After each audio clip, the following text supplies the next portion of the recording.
அதிமுக என்ன பண்ணுதுனாக்க நீதிமன்றத்தை அணுகுது. எங்க இந்த தீர்மானம் ஒரு மனதாக ஏற்றுக்கொண்ட தீர்மானம் அப்படின்னு சொல்லி இந்த மசோதாவை இந்த தீர்மானத்தை மத்திய அரசுக்கு அனுப்பி வச்சிருக்காங்க.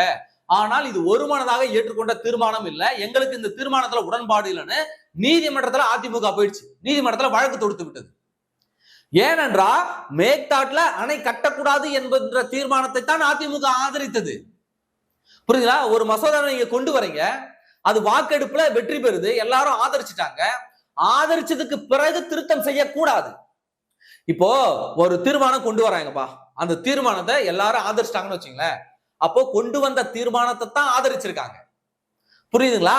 நீங்க அதுல ஏதாவது திருத்தம் திடீர்னு யாராவது எவனோ ஒருத்தன் போற வரவன் சொல்றான்னு சொல்லிட்டு அதுல சேர்த்தீங்கன்னாக்க அது புதிய தீர்மானம் ஆயிடும்.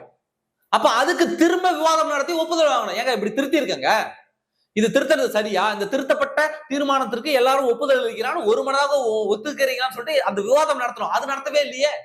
திமுக போற போகல சொல்லிட்டு போனான்னு சொல்லிட்டு அந்த திருத்தத்தை கொண்டு வந்து சேர்த்து வச்சுட்டு இது அப்படியே நீங்க அதிமுக பேச்சை கேட்காம அப்படியே நீங்க அனுப்பி விட்டீங்கன்னா அது எப்படி ஒரு மனதாக ஏற்றுக்கொண்ட தீர்மானமாக இருக்கும்?